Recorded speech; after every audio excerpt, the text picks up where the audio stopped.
एकदम basic level पर आकर समझाइए कि काल भैरव है कौन। उनका फॉर्म इतना जबरदस्त है कि आप क्या ये शिव जी के अवतार है? तो जब आपके पास कुत्ता पास आने लगे उसका मतलब है कि आपके कर्म साफ हो चुके हैं। इसी वजह से काल भैरव जी का वाहन कुत्ता है, यानी कि वो एक ऐसा फॉर्म जो आपके कर्म को साफ करेगा। इसी वजह से उनके पास कुत्ता आया। तो अगर उस समय आपको कोई भी चीजें अंदर से निकलती है तो वो रियलिटी में होने वाली होगी। ये स्वर योग है, इसको लोगों को बताना नहीं चाहिए क्योंकि लोग इसको मटेरियल वे में यूज कर सकते हैं। एक ऐसा योग जो बहुत सिंपल है और लोग इसका यूज कर लेंगे बिना किसी गुरु के, वो है स्वर योग। लेकिन आपने काल भैरव के बारे में बात क्यों करी? क्योंकि काल भैरव ही एक ऐसे देव हैं जो देवी देवता की बात करें तो काल भैरव की मदद से ही मैं, गुरु तो है ही, और अगर किसी सुपरनेचुरल पावर की बात करें तो वो काल भैरव है। मैंने आपसे सवाल पूछा था कि आपको मैक्स रिलेटेबिलिटी किस कैरेक्टर से फील होती है, भारत की संस्कृति के किस कैरेक्टर से आपको मैक्स रिलेटेबिलिटी फील होती है? आपको खुद के अंदर काल भैरव महसूस होता है कि नहीं? देखिए, मैं समझाता हूँ। काल भैरव को अगर आप देखेंगे तो उनका वाहनम कुत्ता है। एकदम बेसिक लेवल पर आकर समझाइए कि काल भैरव है कौन। काल भैरव यानी कि संहारका, यानी कि ऐसा देव, ऐसे देव जो आपके कर्म को डिसॉल्व करने में आपकी मदद करता है। अगर आपको जाना है सेल्फ रियलाइजेशन के उस स्टेज पर, आपका कॉन्शियसनेस पूरा पीक पे पहुंच जाए, अगर उस स्टेज पर जाना है, सबसे पहली अगर कोई चीज़ है तो वो आपके कर्म को आपको साफ करना होगा, आपके कर्म को पहचानना होगा, आपके कर्म के साथ आपको खेलना होगा। और वो चीज़ जहाँ से आपको सीखने को मिलती है वो काल भैरव का फॉर्म है। मैं उनको भगवान के तौर पे नहीं, मैं उनके फॉर्म से ज़्यादा रिजोनेट करता हूँ। उनका फॉर्म इतना जबरदस्त है कि आप क्या ये शिव जी के अवतार है? कह सकते हैं। अगर हम देखें एक नॉर्मल वे से तो वो शिव जी है, लेकिन अगर वैसे देखने जाए योगिक पर्सपेक्टिव तो वो एक अलग फॉर्म है, शिव एक अलग फॉर्म है। फर्क क्या है? फर्क ये है कि देखो, जितने भी देवी देवता हमारे पास है, they are the form replication of your energy. समझाता हूं मैं। शिव जो है, अल्टीमेट कॉन्शियसनेस पर जब आप पहुंच जाते हैं तो उस समय जिस प्रकार से आपकी एनर्जी होती है वो शिव है। आंखें बंद करके बैठे रहते हैं, ठीक है, भोले हैं, और जब क्रोध में आ जाते हैं तो क्रोध वाला रूप धारण कर लेते हैं। तो उस लेवल पर जब आप पहुंच जाओगे तो वो कौन है? शिव है। स्टार्टिंग में एक फॉर्म अगर आपके लिए कोई है तो काल भैरव, उसके बाद नटराज, उसके बाद दक्षिणामूर्ति। दक्षिणामूर्ति यानी कि शिव खुद। तो इस प्रकार से पूरा फॉर्म चलता है। तो मैं अगर साधना स्टार्ट कर रहा हूं तो काल भैरव जी मेरे लिए एक फॉर्म होगा जिससे मैं अपने कर्म को पहले डिसॉल्व करूंगा। वो तमस स्टेज को रिप्रेजेंट करता है। फिर आता है नटराज जो राजसिक स्टेज को रिप्रेजेंट करता है। तो नटराज पे मैं आ गया तो नटराज से मुझे जो मटेरियल चीज़ें हैं ना उसको साफ करने का मौका मिलता है। नटराज के 64 फॉर्म्स हैं, वो 64 फॉर्म्स में अलग अलग साधना छिपी हुई है। अगर आपको देखना आ गया तो आप समझ पाएंगे वो मूर्ति आपसे बात करेगी। बात से मेरा मतलब है कि वो आपको कुछ समझाएगी, वहां से आपका पूरा एक प्रोसेस निकलेगा। उसको फॉलो किया, आपकी मटेरियल चीज़ें आपके अंदर से गई। Now you are on the stage of Dakshinamurthy, यानी कि अब आप अल्टीमेट गुरु बन चुके हैं और अब आप दूसरों को इनिशिएट कर सकते हैं। आप देखोगे दक्षिणामूर्ति के फॉर्म को तो उनके चारों ओर ऋषि बैठे हैं। चारों का नाम ऋषि सनक है और वो चारों वेदों का ज्ञान दे रहे हैं दक्षिणा जी, लेकिन आंखें बंद करके दे रहे हैं, बिना बोले दे रहे हैं। और वो जो ऋषि बैठे हुए हैं वो बस बिना बोले दक्षिणामूर्ति कुछ कह रहे हैं और वो सुन रहे हैं। तो उस लेवल पर आप पहुंच जाते हो कि आप बिना बोले अपना नॉलेज ट्रांसमिट कर सकते हो, शक्ति पाठ दे सकते हो। So that's the ultimate level, लेकिन वहां तक पहुंचना बड़ा मुश्किल है। ओके। आपने कहा कि काल भैरव आपके कर्म डिसॉल्व करते हैं। हाँ। प्रैक्टिकली इसका क्या मतलब है? अगर किसी ने काल भैरव की पूजा स्टार्ट करी आज, हाँ, तो क्या होने लगता है उनकी जिंदगी में? अगर आप काल भैरव की उपासना करने जाओगे ना, तो जैसे मैं वाहन की बात कर रहा था, उनका कुत्ता वाहन है। तो हमको क्या लगता है कि वो कुत्ते पे बैठकर चल भाई तू अब मेरे को यहाँ से वहाँ ले जा, ऐसा करते होंगे? नहीं, वो बस एक फॉर्म हमें बताया गया है। देखो, आप एनिमल्स अगर 10 लोगों को खड़ा किया जाए लाइन में और अगर सामने कुत्ते को रखा जाए, तो वो स्ट्रीट डॉग्स की मैं बात कर रहा हूँ, ठीक है, पालतू कुत्ता नहीं, स्ट्रीट डॉग्स अगर है तो वो सभी के पास नहीं जाएगा। 10 में से 3 ऐसे लोग होंगे जिनके पास वो जाएगा, बाकी से डरेगा। बस खड़े रहेंगे ना, कुछ नहीं करेंगे, तब भी वो डरेगा। क्यों? क्योंकि कुत्ता फील कर पाता है, हमसे ज़्यादा सेंसिटिविटी होती है रात को, इसी वजह से वो रोते भी हैं क्योंकि वो फील कर पाते चीज़ों को। तो आपके जो कर्म है ना वो आपके आकाश, अब लोगों को आकाशिक क्षेत्रम समझ में नहीं आएगा, आपके आसपास, जिसे हम आजकल वाइब्स कहते हैं, तो इसे हमारे वेदों में आकाश कहा गया है। तो वो हमारे शरीर के 2-3 सेंटीमीटर बाहर होता है। तो हमारे कर्म अगर खराब होंगे ना तो हमारा आकाशिक क्षेत्रम जो है ना वो अच्छे से नहीं बना होगा, और इस वजह से कुत्ता उसे फील कर पाता है, वो हमारे पास नहीं आता है।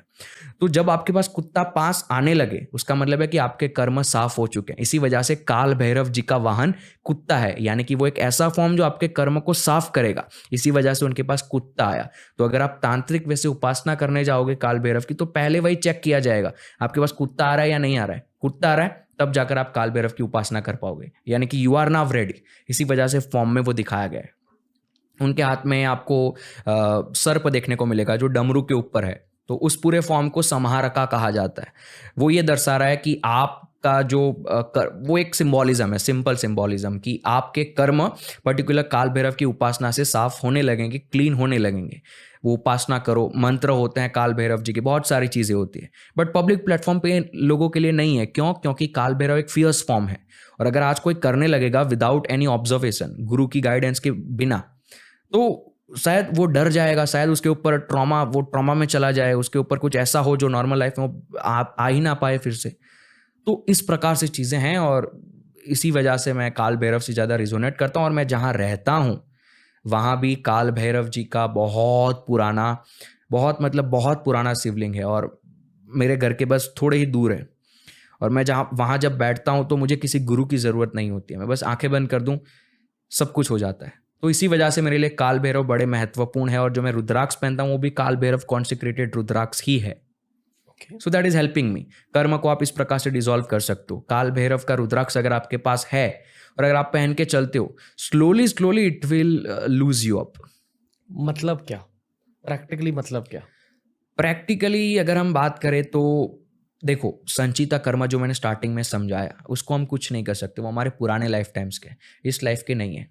लेकिन इस लाइफ के अंदर जो भी हम कर्म इकट्ठा कर रहे हैं, जिसको मैंने कहा आगामी कर्म में वो आपके पास लौट के आएंगे, तो हम उस कर्म को साफ कर सकते हैं। जैसे कि आप काल भैरव की उपासना कर रहे हैं, कुछ ऐसे मंत्र है, कुछ ऐसी चीजें हैं जो आपको पश्चाताप, मैं एक सिंपल वे में समझाता हूं। पश्चाताप वर्ड है हिंदी का, उसका मतलब ही है, मैंने ये एक्सरसाइज लोगों को सिखाई भी है। अगर आपको कुछ लगता है ना कि आपसे बहुत बड़ी गलती हो गई है, आंखें बंद करो और धीरे धीरे उस मोमेंट में फिर से जाओ।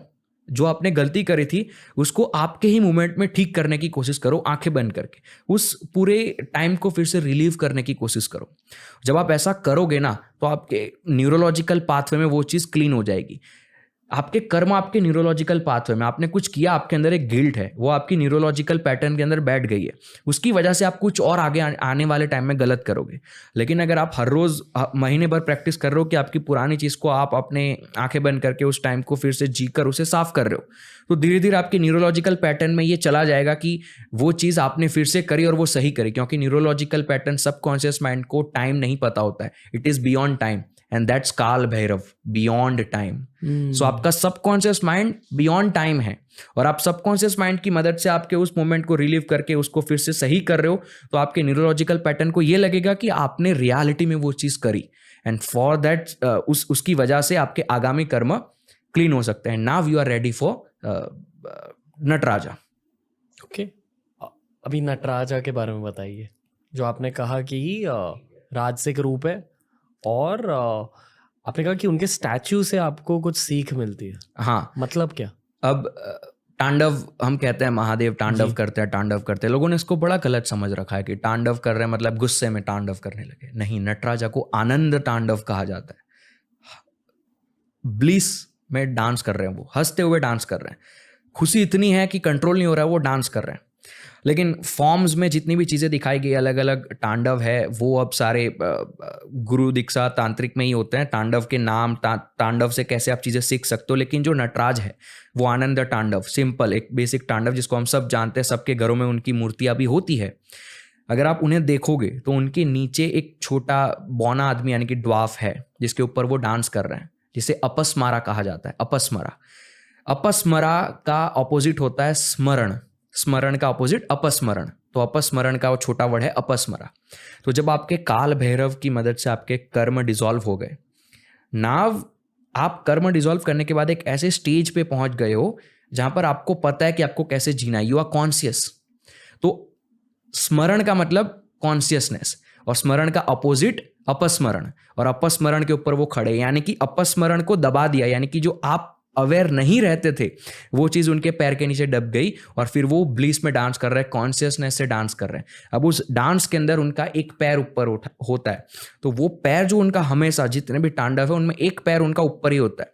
तो वहां पर क्या हो रहा है कि आपकी एक साइड, आपकी ईड़ा नाड़ी या फेमिनाइन साइड से पूरी एनर्जी आपके शरीर में ली जा रही है, और दूसरी साइड से फिर से एक सर्किट बनाई जा रही है। आपने देखा है महादेव के फोटोज इंटरनेट के ऊपर होते हैं, वो हाथ ऊपर करके एक पैर ऊपर करके मेडिटेट करते हैं। बहुत सारे योगी ऐसा करते हैं। ऐसा क्यों करते हैं? तो कुछ कुछ मेडिटेशंस ऐसे होते हैं जहां पर आपको आपकी सिर्फ ईड़ा नाड़ी की जरूरत है या पिंगला नाड़ी की जरूरत है। तो अगर आपका एक पैर ऊपर होगा और अगर आप आपके राइट पैर पे खड़े हैं तो आपका पिंगला, जो आपका जो मैस्कुलाइन फॉर्म है, वो एक्टिव हो जाएगा। वो देखा है लोग हाथ में यहाँ पर डंडा रख के वो माला करते हैं, या फिर योगी जो होते हैं वो डंडा लेके घूमते हैं, उनके बगल में दबा के रखते हैं। वो भी इसी वजह से होता है, वो स्वर चेंज करने के लिए कि भाई अब आपको जरूरत है पिंगला की, तो आप इस हाथ के नीचे दबा दो तो आपकी ईड़ा अपोजिट साइड की एक्टिव हो जाएगी, अगर यहाँ दबाओगे तो आपकी एक्टिव हो जाएगी। गायत्री मंत्र तब अच्छे से काम करेगा अगर आपकी ईड़ा नाड़ी एक्टिव है। अपने नाक के नीचे हाथ रखो, देखो कौन से सांस ज्यादा आ रही है, कौन सी नॉस्ट्रिल में से। अगर आपको दिखता है ईड़ा नाड़ी में से आ रही है और उस समय अगर आप गायत्री मंत्र करते हो तो वो ज्यादा इफेक्टिव होता है। अगर आपको कोई इंट्यूशन हो रहा है, ये स्वर योग है, ठीक है, एक पार्ट है हमारे शास्त्रों का। तो अगर आपकी ईड़ा नाड़ी से सांस आ रही है, आप कुछ सोच रहे हो और आपको कोई इंट्यूशन हुआ, आपको कंफर्म करना है कि क्या ये रियल है या नहीं है, will it be the reality और नहीं। तो आप चेक करो उस क्षण की आपकी अगर ईड़ा नाड़ी काम कर रही है, और अगर आपको उस समय अगर उस समय आपको कोई भी चीज़ें अंदर से निकलती है तो वो रियलिटी में होने वाली होगी। ये स्वर योग है, इसको लोगों को बताना नहीं चाहिए क्योंकि लोग इसको मटेरियल वे में यूज़ कर सकते हैं। एक ऐसा योग जो बहुत सिंपल है और लोग इसका यूज़ कर लेंगे बिना किसी गुरु के, वो है स्वर योग। लेकिन ये नॉलेज सबको दी ही नहीं जाती है इसी वजह से। तो इस प्रकार से हैं। तो वो आनंद तांडव जो है नटराज का, उसमें अलग अलग इस प्रकार के फॉर्म्स हैं, उनके हाथ में अलग अलग ऑब्जेक्ट्स हैं जो अलग अलग साधना को दर्शाते हैं और कौन से साइड को एक्टिव करके साधना करनी है। इस प्रकार से 64 उनके डिफरेंट फॉर्म्स हैं और बहुत सारे से तांडव्स हैं। वो सब पब्लिक प्लेटफॉर्म पे नहीं है, एक आनंद तांडव आपको देखने को मिलता है। So that's Nataraj. लेकिन मेन चीज़ है कि वो अपस्मरा पे खड़े, यानी कि now you are conscious. Apasmara आपका जो अनअवेयर स्टेज था वो दब गया, now you are conscious. Okay.